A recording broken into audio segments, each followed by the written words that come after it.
Alors, bonjour à tous et bienvenue à cette leçon d'École du sabbat. Alors, nous sommes quasiment à la fin du trimestre et le sujet que nous avons discuté, c'est le livre des psaumes. Et à la fin, comme ça, la 12e leçon que nous allons étudier aujourd'hui, nous parlons d'une louange sans fin. Alors, les psaumes nous parlent que nous sommes sauvés, oui. Aujourd'hui, Jésus nous sauve, mais ce n'est pas terminé. Et là, il y a un message qui nous est lancé, c'est ce message-là que nous allons étudier aujourd'hui. Alors aujourd'hui, je suis l'invité de ce groupe. Merci de m'accueillir parmi vous. Oui. C'est un plaisir. Ça fait, oui. Alors, vous êtes prêts à parler encore des psaumes? Il y a encore beaucoup de choses à dire, je pense. Oui, c'est un partage aussi agréable, mais c'est un apprentissage aussi pour nous. C'est très enrichissant. On a été bénis de faire cet exercice. Oui. On apprend toujours. Des fois, on oublie certaines choses, mais il y a d'autres choses qui s'ajoutent. Et puis, c'est un apprentissage très profond. Alors, pour commencer, est-ce que je peux te demander, Georges, de commencer avec une prière? Oui, prions. Seigneur, notre Dieu, notre Père, c'est la sagesse qui appartient à toi et nous voudrions te demander dans ce moment de tout de ta parole, de nous accorder cette sagesse par milieu de ton Saint-Esprit pour comprendre et plus que ça, pour le mettre en pratique pour nos vies. S'il vous plaît, c'est avec nous et nous te prions dans le puissant nom de Jésus. Amen. Amen. Alors, comme toujours, on pourrait commencer par le verset à mémoriser qui nous donne des indices sur qu'est-ce que nous allons discuter aujourd'hui. Alors, le verset mémorisé se trouve dans Psaume 104, verset 33. Et voici ce que ça dit. Écoutez bien les mots. « Je chanterai pour le Seigneur tant que je vivrai. Je chanterai pour mon Dieu tant que j'existerai. » Amen. Alors, il y a 4 verbes d'action. Je ne sais pas si vous avez remarqué, il y a 4 verbes d'action. Et les 4 verbes sont dans le temps futur. Alors aujourd'hui, on accepte le salut que Dieu nous donne, mais ça a une portée aussi sur le long terme. Oui. Alors, on a certains psaumes qui sont spécialisés à nous parler de ça. Oui, c'est ça. Mais je vois un message puissant aussi par rapport à l'éternité, parce que bien qu'aujourd'hui on reçoit le salut et ces bonnes nouvelles, ça ne sera pas complété qu'à l'éternité. C'est pour ça que l'inspiration qui était donnée au celui qui a écrit les psaumes, il va parler au futur parce que cette chant finalement et cette célébration, ça va passer vraiment dans l'éternité. C'est pas juste comme une vapeur, quelque chose, oui, j'accepte le salut aujourd'hui, puis Seigneur, je suis sauvé, puis demain, c'est plus important. Non, c'est un cheminement continuel. Continuel et progressif, et ça monte toujours un petit peu. Le Seigneur nous prend comme nous sommes. Et la progression, la croissance est possible lorsqu'on accepte de suivre ses principes, d'accepter de mettre finalement notre vie derrière nous et suivre Dieu, essayer de faire le maximum d'efforts qu'on peut pour atteindre la vie éternelle. Et ça, c'est vraiment beau parce qu'il nous accompagne là-dedans. Oui, absolument. C'est ce qu'on va étudier là, justement avec le psaume 134. Mais d'abord, il y a une petite phrase ici que j'ai beaucoup aimée. Ça dit « À mesure que notre expérience de la grâce et de la puissance de Dieu augmente, nous sommes poussés à demander avec le psalmiste, « Comment rendrai-je au Seigneur tous ses bienfaits envers moi? » Dieu nous fait une grâce tellement énorme. On se pose la question, qu'est-ce que je peux faire pour entrer là-dedans de façon proactive? La réponse est incontournable en consacrant notre vie à être fidèle à Dieu. Amen. Ça, c'est la clé. Alors, quand le salut, comme Zachée, le salut est entré dans sa maison, ça nous dit que Zachée, au jour 2, au jour 3, au jour 4, son comportement a changé. N'est-ce pas? Il a progressé avec le Seigneur et il a compris des choses. Ça dit, le peuple du Seigneur est identifié au juste, qui adore le Seigneur et dont l'espérance se trouve en lui et en son amour. Il y a un autre concept aussi qu'on va étudier, c'est que l'adoration, ça commence par soi-même, que ça dit. On vient ici dans une assemblée pour adorer Dieu, mais ça doit commencer ici, là, dans le cœur. Oui. Ça commence dans le cœur, puis dire, je dois me présenter parce que Dieu a tellement fait pour moi et je veux rentrer dans son cycle d'amour. Alors, c'est la chose simple de faire, c'est de se présenter devant lui, à l'assemblée. Tel que nous sommes. Tel que nous sommes. Ceux qui sont intègres connaissent Dieu et Dieu les connaît. Alors, est-ce que je pourrais demander à un d'entre vous de lire le psaume 134? Le psaume 134 qu'on va étudier, c'est un psaume des degrés. Vous savez, quand les Juifs se rendaient à Jérusalem, quelques fois par année. Quand ils arrivaient à Jérusalem, qui était une montagne, ils devaient gravir des stairs, des escaliers. Et puis quand ils entraient dedans, ils chantaient. Ils avaient mémorisé des psaumes des degrés, des cantiques des degrés. Et le 134, c'était un des plus courts et un des plus concis, des plus puissants. Hein? Tu aimes dire le mot Oui, puissant, c'est ça. Georges? Très puissant. Alors, est-ce que quelqu'un pourrait le lire? Psaume 134? Lisons. Voici, bénissez l'Éternel, vous tous, serviteurs de l'Éternel, qui vous tenez dans la maison de l'Éternel pendant les nuits. Élevez vos mains vers le sanctuaire et bénissez l'Éternel, que l'Éternel te bénisse de Sion, lui qui a fait les cieux et la terre. Amen. Oui. Alors, c'est un tout petit psaume, mais il est très riche. Est-ce qu'il y a des choses que vous aimeriez partager là-dedans que vous avez vues? Non, juste un petit commentaire, c'est de savoir qu'aujourd'hui, on était habitué au choral, il y a quand même des grandes chorales.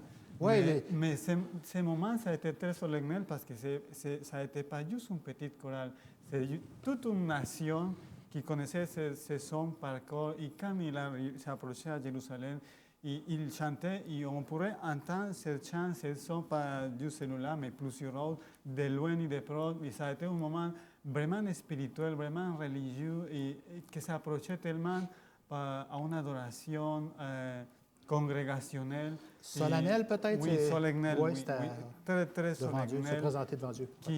Qui amenait à une expérience spirituelle personnelle aussi à chaque individu. Le temple a quand même une signification particulière parce qu'il y a cette adoration qu'on fait individuellement et cette adoration communautaire où là, on demande de louer Dieu, exalter le Seigneur à travers justement ce qu'on a le plus cher. Mais la manière aussi dans laquelle on le demande de faire, c'est venez, tenez, vous qui vous tenez dans la maison de l'Éternel pendant les nuits. C'est-à-dire qu'il se passait quand même des choses assez intenses, le jour comme la nuit, pour l'adoration envers Dieu. Et c'est quelque chose d'intéressant. C'est ça qui a attiré mon attention ici, c'est que même pendant les nuits, il y a une adoration envers Dieu. Oui. Bien, les Lévites là, entretenaient le feu là-bas. Oui. Alors, le feu du brasier de l'autel, puis le feu aussi sur le chandelier. Oui. Ils devaient mettre de l'huile, le feu. Alors, c'était très, très important que les Lévites restent toute la nuit, qu'ils veillent, la veillée. Oui, c'est ça. Parce que ça a été une ordonnance, le feu, il ne devait pas s'éteindre jamais. Oui, oui, Et absolument. ça, c'est une leçon de la façon comme nous devons être constants dans notre relation avec Dieu. Ça veut dire qu'on ne prend pas des pauses pendant la nuit avec nos relations avec Dieu. Et j'aime bien que le son, ça finit pour dire c'est Dieu qui a fait le ciel et la terre. Ça nous fait nous rappeler toujours de la puissance d'un Dieu créateur et la solennité et la révérence que nous devons avoir en nous approchant à Dieu. Oui, parce que quand on regarde les cieux, au travers des télescopes qu'on a maintenant, Hubble et puis l'autre, là, que je ne me rappelle pas du nom, c'est immense, les galaxies, c'est absolument, l'univers, c'est absolument grand. Mon cerveau n'est pas assez grand pour essayer de comprendre comment est-ce que l'univers est grand. Oui, c'est ça. Alors Dieu, il a la main, il est tout puissant là-dedans pour contrôler tout ça. Et maintenant, on s'aperçoit aussi que les choses toutes petites, les prions, que ça s'appelle, les atomes, on est capable de diviser les atomes, on s'aperçoit de la puissance magnétique qu'il y a là-dedans. Alors, Dieu est tellement puissant, puis que moi, mon petit cerveau, je ne comprends pas ça. Oui, c'est ça. Oui. Et puis, tu parlais d'adorer Dieu, que c'est important, la communauté, mais est-ce que tu fais un contraste avec Zoom? Ceux qui adorent sur Zoom, est-ce que c'est la même chose? Ou ils restent à la maison en pyjama, les deux pieds sur la table? C'est pas pareil, hein? Ben non,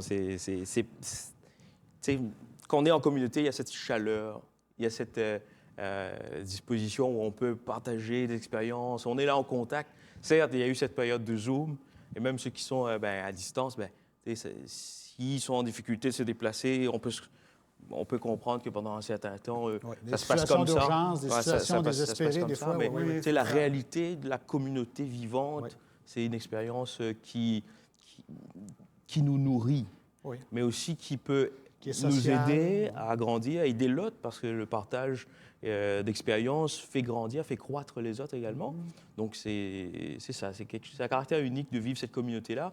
Et en même temps, on est capable de grandir personnellement à travers la communauté. C'est ça qui est beau. Oui, c'est ça. Et la pandémie a causé de l'anxiété aussi, on peut remarquer ça. Hein? Quand même. Alors, le fait de se resserrer les coudes ensemble, on a une même croyance ensemble, on a un même Dieu créateur et on le chante tous ensemble, ça a un effet rassurant sur nous, hein, semble-t-il. Et la puissance de l'Esprit de Dieu aussi, bien sûr, fait la différence. Et non, et en parlant de ça, il y a une étude scientifique, ça fait pas longtemps, qui a conclu que la façon de chanter ensemble, telle que communauté, il y a un bénéfice guérissant émotionnellement.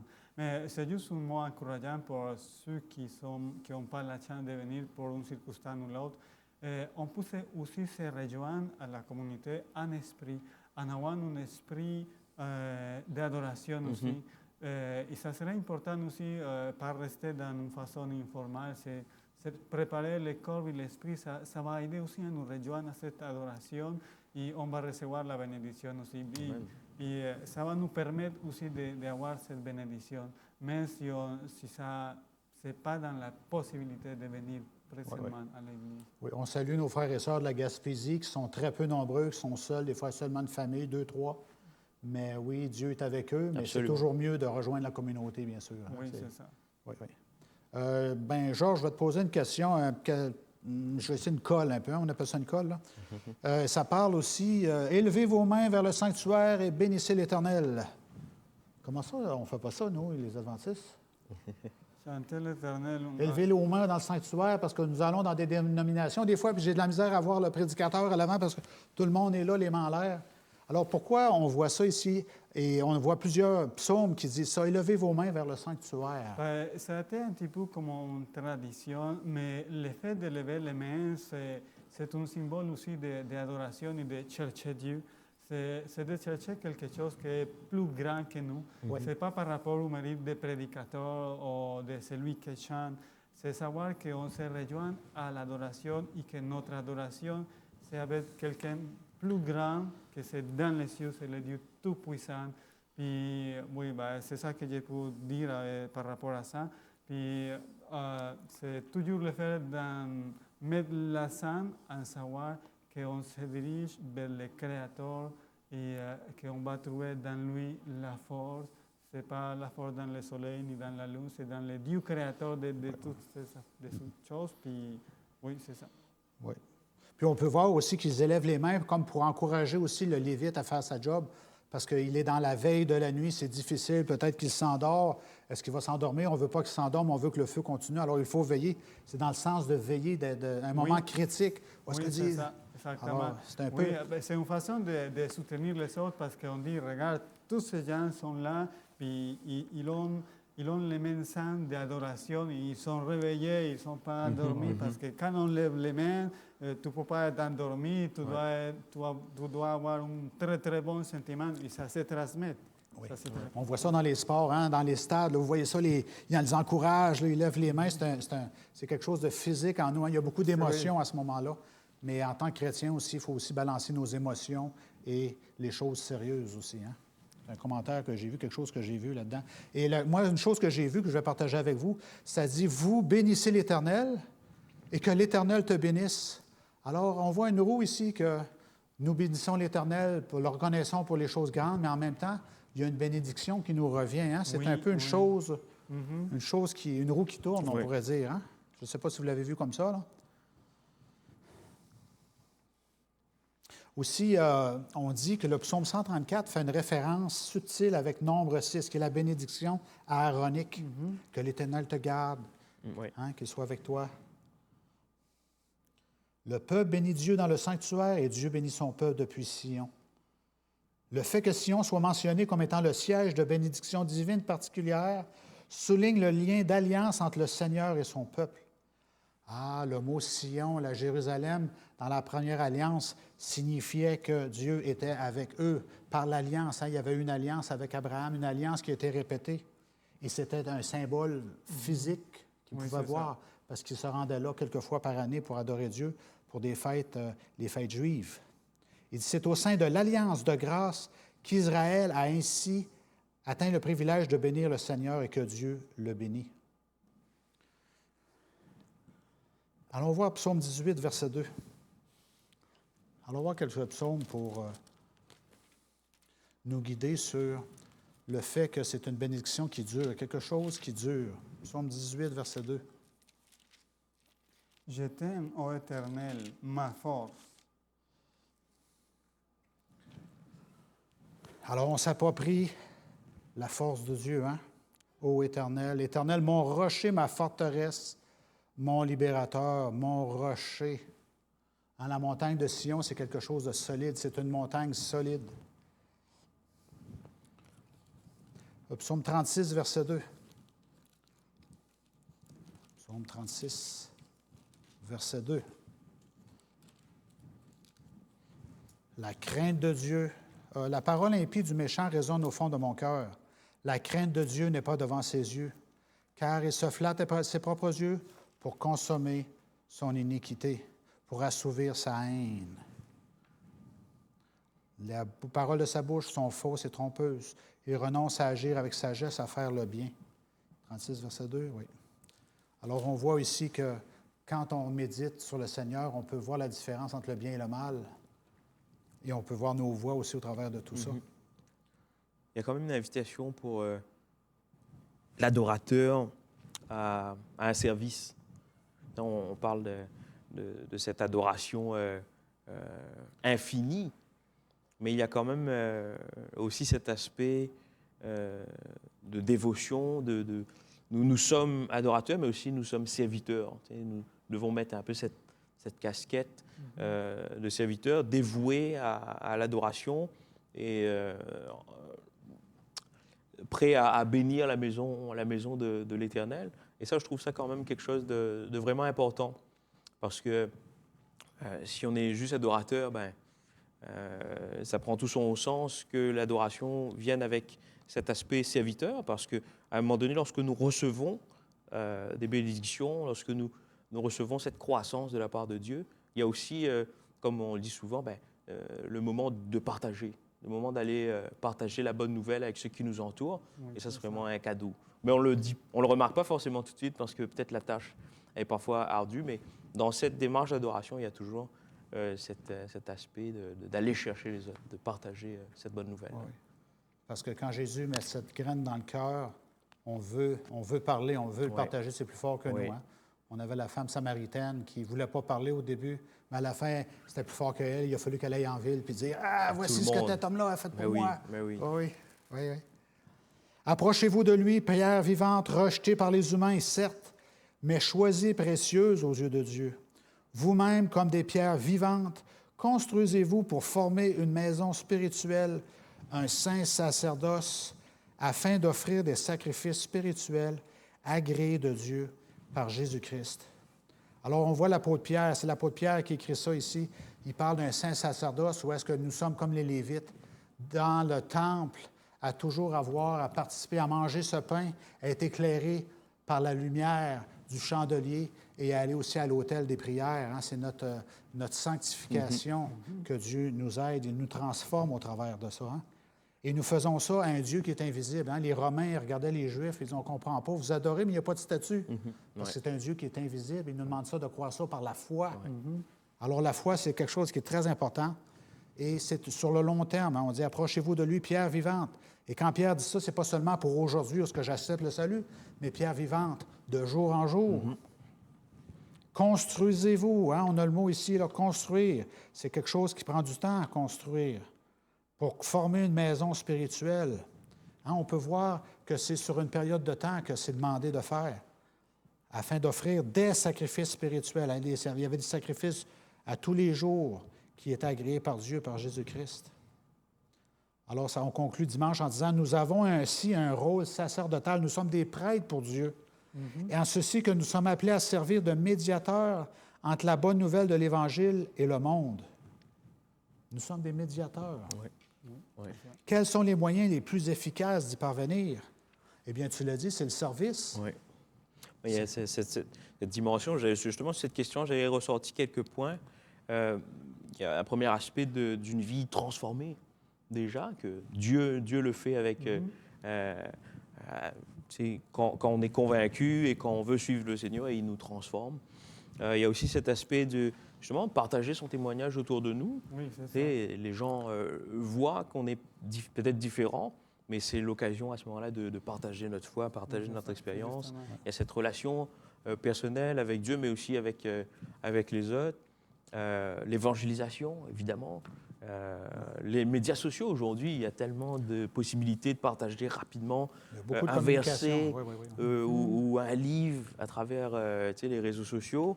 Mais il y a aussi deux choses, l'action sociale, s'engager dans notre communauté, et aussi la prière, évidemment. Mais ça, c'est vraiment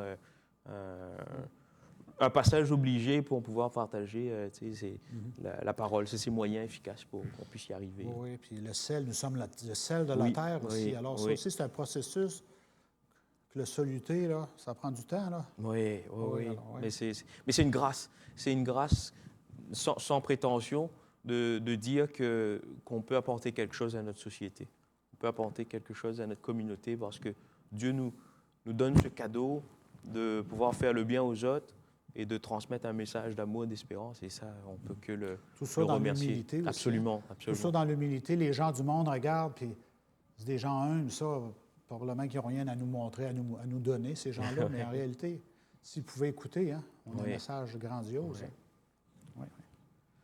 Alors, je crois que ça complète un peu le psaume 134, qui était très petit et puis qui était répété souvent sur le fait de cette relation de bénir Dieu, que Dieu nous bénit. Alors, on voit que c'est à moyen terme, à long terme. Oui, c'est ça. Alors, pour lundi, maintenant, c'est le psaume 33. Alors, je te laisse la parole, Georges. Oui. Chanter au Seigneur un chant nouveau. En marketing, quand on dit nouveau, ça attire l'attention. bon. Est-ce que c'est du bon nouveau ou du mauvais nouveau? Hein? Ah ben, c'est très bon. Puis j'aime bien ce sens d'un chant nouveau parce que c'est très pertinent et c'est personnel aussi. Ce que j'avais trouvé, c'est que ce chant nouveau, ça doit se passer dans l'inspiration de chaque personne, dans son expérience d'adoration, de nouvelles prières, de nouvelles façons de chanter en de nouveaux lieux qu'on ne chantait pas. Par exemple, c'est des filles à chanter à l'école, c'est des filles à chanter au travail. Il y a tellement de niveaux dans cette scène d'un chantique nouveau parce que c'est l'expérience de l'adorateur.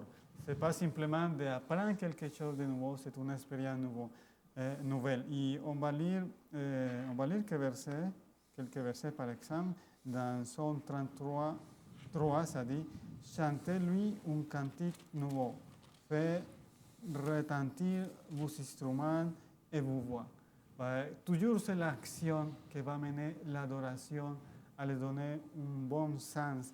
Et ce sens qui va vraiment remplir notre foi et notre démarche vers Dieu. Par exemple, dans le Psaume 96, 11, ça dit « Chantez à l'Éternel un cantique nouveau, chantez à l'Éternel, vous tous qui habitez la terre. » Ça, c'est un appel aussi universel, mais malgré que ça ne va être pas tout le monde qui va accepter cette adoration, ce cantique nouveau nous fait un appel aussi très fort et très personnel à louer Dieu. Oui. Ben, regarde, si tu regardes au verset 2, hein, on parle chanter un cantique nouveau, puis au verset 2, il dit « Chantez à l'Éternel, bénissez son nom, à annoncer de jour en jour son salut. Alors, c'est toujours une expérience renouvelée de retourner vers Dieu, puis de chanter de tout cœur avec l'expérience qu'on a eue dans notre cœur qui a augmenté avec notre relation avec lui. Oui, hein. Alors, ça. c'est ça qui est nouveau avec lui. Parce que notre expérience change avec lui, notre relation change. Des fois, on passe par des moments difficiles. Puis le lendemain, on se met à genoux pour prier puis chanter Dieu. Puis il me semble que, Seigneur, je n'avais pas réalisé à quel point tu es bon pour moi, à quel point tu t'occupes du timing de ma vie, ou est-ce que tu as une réponse à une prière à un moment donné, et puis tu as attendu, et puis cette journée-là, la réponse est arrivée. Ton timing, Seigneur, est tellement grand. Je vois que tu es tellement bon envers moi, Oui, c'est miséricordieux. Alors, oui, c'est ça. c'est un chant nouveau à cause de ça. Hein? Oui, c'est justement que j'ai essayé de vous amener et vous dire. Ce chant nouveau, c'est une expérience pratique de chaque jour. Parce que maintenant, j'ai pris avec plus de foi parce que j'ai eu des réponses dans ma vie. J'ai prié pour quelqu'un et quelqu'un a été guéri, a trouvé la solution à son problème. Et ça va faire de moi avoir cette nouveauté, avoir cette joie pour continuer. Je voulais partager juste deux derniers versets parce que dans le psaume 149, ça dit « Louez l'Éternel, chantez l'Éternel, un cantique nouveau, chantez ses louanges dans l'assemblée des fidèles. » Vous savez, la vraie adoration, ça peut passer juste dans les fidèles. C'est qui un fidèle? C'est lui qui croit en Dieu, qui accepte Dieu, qui se l'est transformé pour Dieu. Mais ça nous rappelle aussi qu'un jour, il va y avoir une assemblée juste de fidèles. Puis ça nous parle du ciel. Et on est appelé à ne pas manquer ce rendez-vous, à chanter dans l'assemblée des fidèles. Ouais. Ça, c'est quelque chose de grandiose. Ça peut être que pas pour tout le monde, mais quand on fait des répétitions pour chanter, il y a des moments très solennels. On se sent touché par le message qu'on chante et qu'on voulait partager.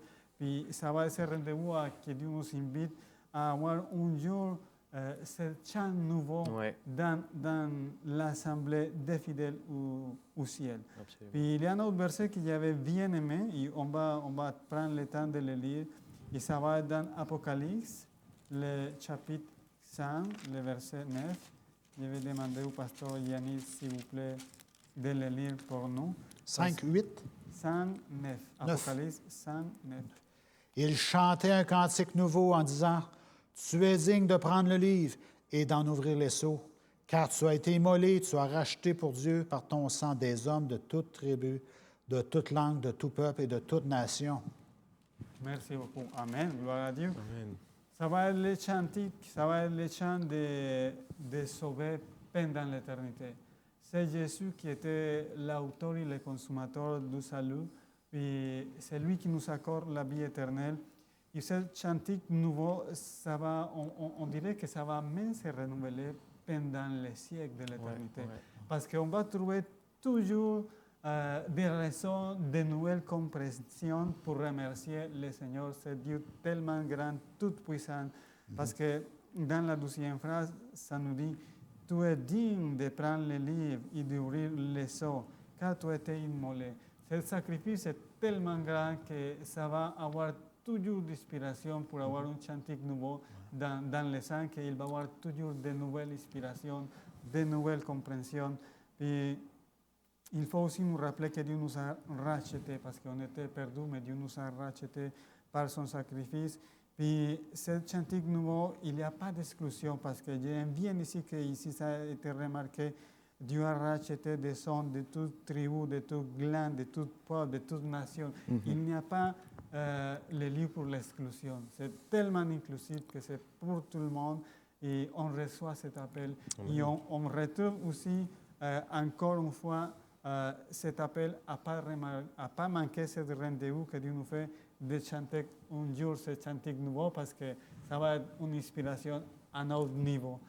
Nous rejoignons aux anges et à tous les sept de toutes les générations pour chanter, pour louer l'agneau, pour louer ce Jésus qui a donné sa vie pour nous. Ça, c'est quelque chose de grandiose. Et je vous invite à tous notre télévidents à ne pas manquer cet appel et à nous préparer pour qu'un jour, ensemble, nous pouvons chanter ce chantique nouveau devant l'agneau et devant tous les élus qui ont été sauvés et qui ont été, par la grâce de Dieu, dans l'éternité. Amen. Imaginez quand le péché est disparu, la nouvelle Jérusalem est là, toutes les promesses ont été remplies. Le cantique nouveau qu'on va pouvoir chanter, ça va être différent. Là. Je vais chanter ce chant-là. Là. Et moi, j'ai cette grâce de vivre éternellement dans ce monde renouvelé.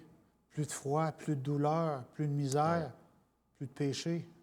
Wow, je vais chanter, là, ça va être un cantique vraiment nouveau dans mon cœur. Oui, oui. Hein? Les ça que ça veut versets dire. qu'on a lus tout à l'heure, moi, j'ai comme l'impression qu'ils traduisent que la louange et l'adoration envers Dieu, c'est quelque chose de frais. Oui. C'est quelque chose qui c'est nous renouvelé, transforme. Du Cantique nouveau, c'est quelque chose d'extraordinaire. Oui, et c'est oui, parce c'est que les messages qui nous arrivent le plus à nous, soit par les chants, soit par une prédication, sont les messages qui viennent du corps de la personne, qui touchent à la personne. Et ça fait tellement puissance que ça va toucher les autres aussi. Et on vous invite à avoir cette expérience oui. et on le fait dans nos quotidien, par la prière, par l'étude de la parole Amen. de Dieu, en renouvelant chaque jour notre compromis vers Dieu.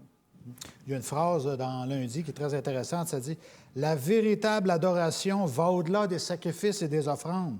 Elle est le reflet d'une relation vivante avec Dieu, Oui. toujours nouvelle et dynamique. » C'est ce que l'apôtre Pierre nous disait là, dans son verset.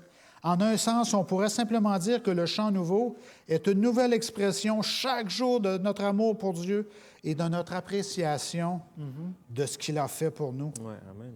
Amen. Si vous deviez chanter un chant nouveau, à quoi ressemblerait-il? Oui, c'est ça. Ben, c'est ça. À chaque jour, notre expérience avec lui augmente et il est différent. Notre chant est différent. Ouais. Mardi, Éternel, qui séjournera dans ta tente, ton tabernacle, là, c'est ta tente, Seigneur. Oui. Qui est digne d'aller dans cette tente-là? Hein? Le psaume 15 est très fort. Récemment, il y a un des prédicateurs qui disait, Ben oui, qui nous parlait de ce psaume-là. Et évidemment, comme lui, j'ai eu l'impression de ne pas être le bienvenu. mais lisons ensemble, prenons le temps de lire ces quelques lignes. Nous sommes indignes, hein? Quand nous regardons nos œuvres passées. Exact. Mais au final, Dieu, dans sa grâce, nous donne quelque chose d'extraordinaire, une libération parfaite. Si vous voulez bien lire, Georges, tu veux bien nous accompagner dans la lecture? Psaume 15, on va le lire au complet. Ô Éternel, qui séjournera dans ta tente, qui demeurera sur ta montagne sainte? Puis ça nous dit, celui qui marche dans l'intégrité, qui pratique la justice et qui dit la vérité selon son cœur. Il ne calomnie point avec sa langue, il ne fait point de mal à son semblable, il ne jette point l'opprobre sur le prochain. Il regarde avec dédain celui qui est méprisable, mais il honore ceux qui craignent l'Éternel.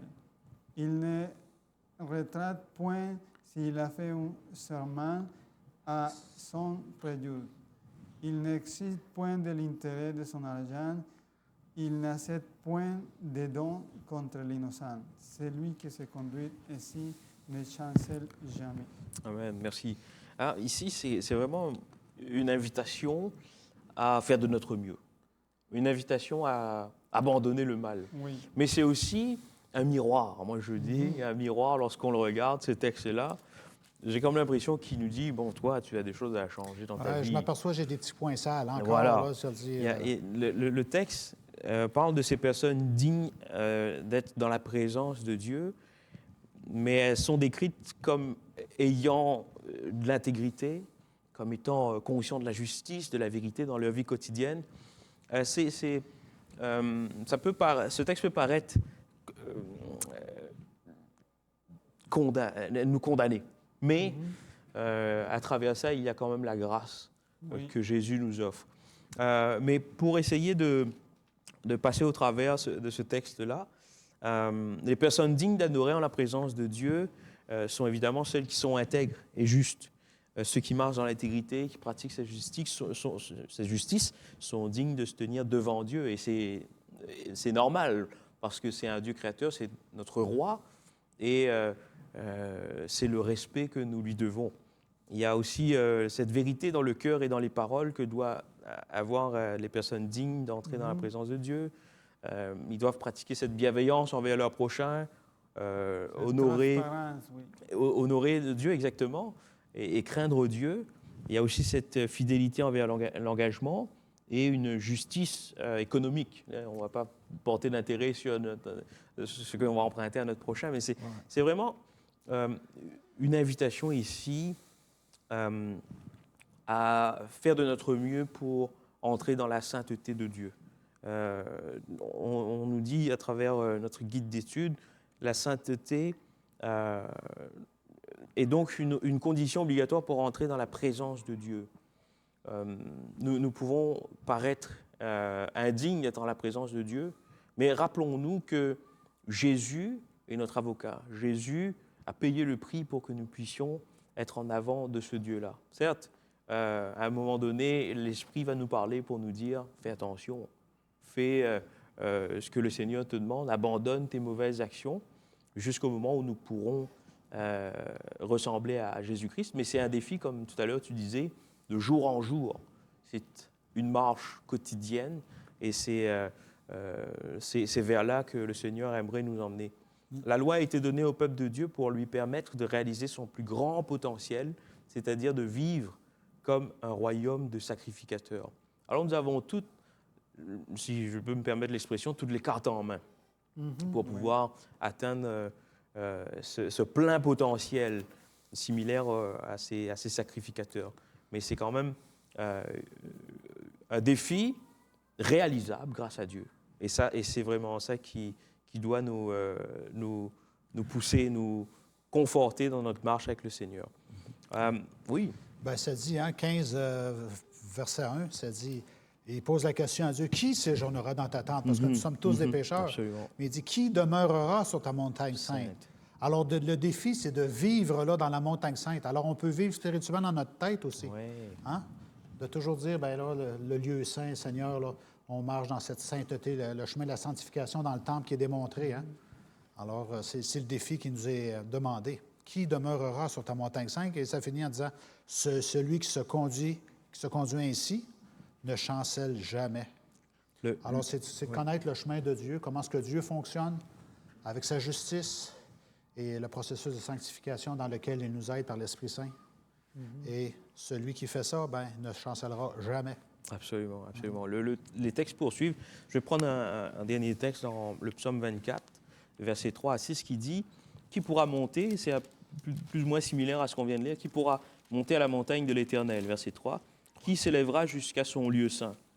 Eh bien, celui qui a les mains innocentes et le cœur pur, celui qui ne livre pas son âme au mensonge et qui ne jure pas pour tromper.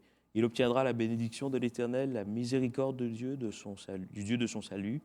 Voilà le partage de la génération qu'il invoque, de ceux qui cherchent ta face, Dieu de Jacob. C'est une invitation à la sainteté aussi. C'est une invitation à nous conformer à la volonté de Dieu, comme tu disais, justement caractérisée par plusieurs choses, l'intégrité, la pureté, la droiture, la justice. Et justement, dans cette même démarche-là, nous pourrons arriver jusqu'à la sainteté. Tu sais, on parlait de marche, mais il y a aussi cette dimension de la sanctification qui va nous préparer pour le royaume de Dieu. Et c'est vraiment une marche extraordinaire. Là, on met des mots sur des choses qu'on vit au quotidien, mais finalement, nos vies en témoignent que même si nous ne sommes pas forcément toujours dignes d'être en présence de Dieu, mais nous sommes lavés par le sang de Christ. Et c'est ça qui compte. Ça ne veut pas dire que nous devons aller pécher volontairement et demander pardon à chaque fois. Nous sommes pécheurs, mais dans cette même démarche, le Seigneur nous convainc de ce péché-là et nous aide à cette transformation. Mettre les choses derrière et avancer. Exact. On a aussi une petite phrase, là, que la dernière, là, c'est où? 6, la fin, ça dit « De ceux qui cherchent ta face de Jacob ». Et Jacob, c'est un trompeur, c'est un menteur, mais il cherchait la face de Dieu, il la cherchait très fort, et son nom a été changé pour vainqueur, Israël. Hein? Oui, c'est ça. Fait qu'on voit le mot de Jacob, là, c'est toujours ça qu'il essaie de dire, que Jacob cherchait la face de Dieu, et puis il a trouvé Dieu cette nuit-là, alors qu'il s'est battu avec Dieu. Il cherchait... Ça a pris quelques années d'esclavage, même, avec son beau-père. Hein? Alors, Mais à la fin, on nous propose 2 petites questions que j'aimerais peut-être partager quelques points. On nous demande comment pouvons-nous faire des choix conscients pour éviter les choses qui nous éloignent de Dieu. Et la deuxième, quelles sont ces choses et comment pouvons-nous les éviter. Pour être pratique, j'ai établi une petite liste qui pourrait peut-être nous aider. Alors, le premier élément, ce serait d'identifier les choses qui nous éloignent de Dieu. Ça serait un point de départ. Qu'est-ce qui nous éloigne de Dieu?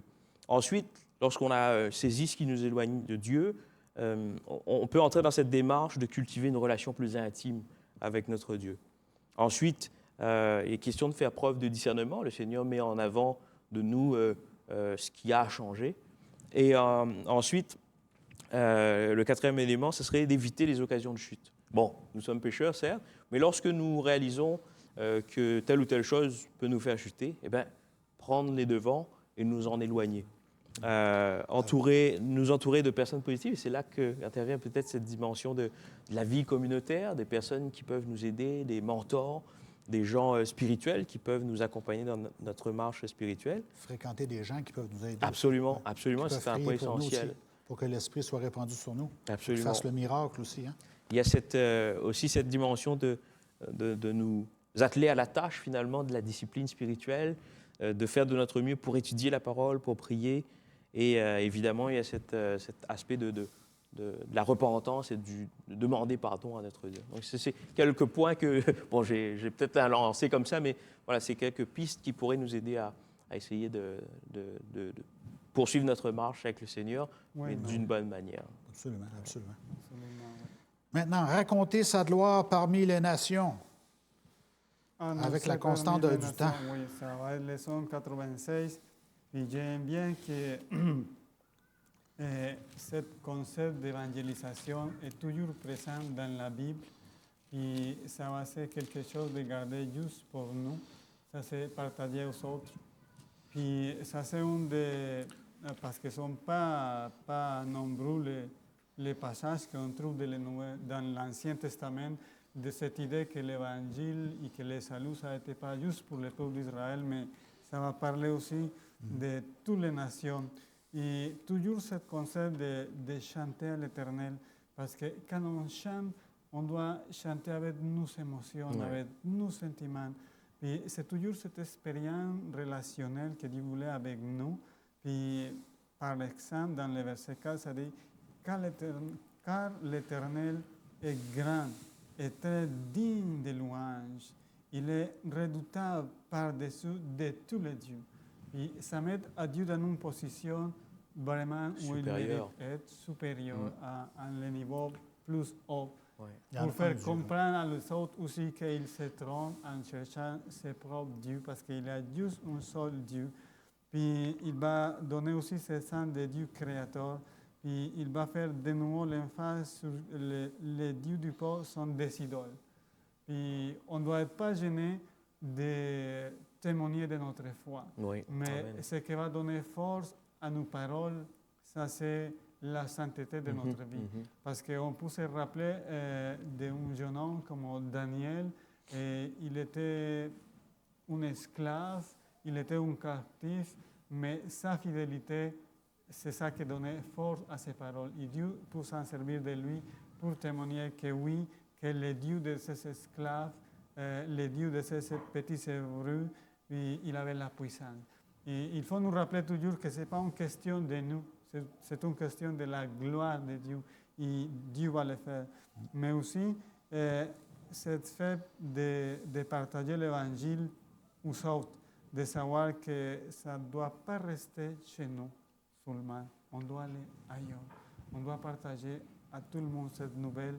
Bien sûr qu'il va y avoir des gens qui vont rejeter, qui ne vont pas accepter le splendeur et la magnificence de la gloire de Dieu, qui ne vont pas accepter de donner la sainteté aux choses spirituelles, mais qu'on va toujours on doit toujours avoir en nous l'assurance dans la parole de Dieu que ce n'est pas en vain et que oui, effectivement, on est devant l'Éternel car il vient juger la terre. On va trouver ce sentiment clairement dans le verset 13. Ça va nous dire, je vais demander au pasteur de le lire. Devant l'Éternel, car il vient pour juger la terre. Il jugera le monde avec justice et les peuples selon sa fidélité. Amen. Gloire à Dieu. Oui. Gloire à Dieu. Ça, c'est un texte qui va réunir les deux concepts de grâce, de miséricorde, mais aussi de justice. Puis on ne peut pas ignorer qu'on va s'échapper de la justice divine. Et ça nous fait un appel personnel à être en règle, à être en ordre, parce que Dieu va juger avec justice et avec fidélité. Il ne va rien qui va s'échapper de bon, mais non plus du mal. Il va faire justice, et cette justice, ça ne va être pas juste pour des individus, il y a aussi ça pour les peuples. Et quand ça parle aussi des peuples, c'est une référence globale pour tout le monde. Puis, malheureusement, le temps commence à nous échapper. Il y a beaucoup de choses que j'aimerais partager. Mais c'est simplement les anges, de savoir que dans le message des trois anges, Oui. on va trouver aussi cette parallèle de louer l'Éternel, c'est le Dieu créateur, de partager l'Évangile à tous les peuples, mais de savoir qu'on doit se préparer aussi pour le jugement. Que Dieu peut nous bénir et que nous pouvons garder en tête qu'on doit se préparer pour un jugement. Mais on ne va être pas avec notre justice, ça va être la grâce de Dieu qui va nous sauver et qui va nous accorder la vie éternelle. Absolument. Alors, nous devons terminer là-dessus. Hein, on aurait pu parler encore parce que Psaume 96, c'est le message des trois anges quand on l'étudie comme il faut. Mais la prochaine fois, on prendra du temps pour l'étudier. On vous encourage à l'étudier plus Oui. profondément et tranquillement à la maison. Il y a plusieurs choses qu'on aurait pu dire, mais on doit terminer. Alors, Michael, est-ce que tu pourrais prier pour nous? Pour terminer? Absolument. Prions. Seigneur, nous voulons reconnaître ta magnificence, reconnaître que tu es un Dieu grand, bon, un Dieu d'amour. Alors que nous avons pu partager cette étude, accompagne-nous à toujours nous travailler sur nous, Seigneur, pour pouvoir nous rapprocher de toi. Aide-nous, Seigneur, à toujours te faire confiance malgré les difficultés. Et même lorsque viennent, Seigneur, ces défis et ces expériences plus accablantes, que nous puissions nous rappeler, Seigneur, que tu es là, auprès de nous et que tu nous tends la main au quotidien. Bénis ton peuple, bénis-nous tous, et c'est au nom de Jésus-Christ que nous t'adressons cette prière et pour ta gloire. Amen. Amen. Alors, merci beaucoup de m'avoir accueilli. Ça a été très agréable de parler des psaumes. Tu es ici chez toi. Oui. On aurait beaucoup de choses à dire encore. Mais c'est ça. Mais c'est ça. Alors, passez une bonne semaine et n'oubliez pas que le Seigneur a un plan, non pas pour aujourd'hui. Il ne veut pas seulement nous sauver aujourd'hui. Demain aussi, après-demain, il y a quelque chose de merveilleux pour nous. Et chantons ce cantique nouveau jusqu'à temps que nous soyons avec lui à tous les jours, chaque instant. Alors que le Seigneur vous bénisse cette semaine. Amen.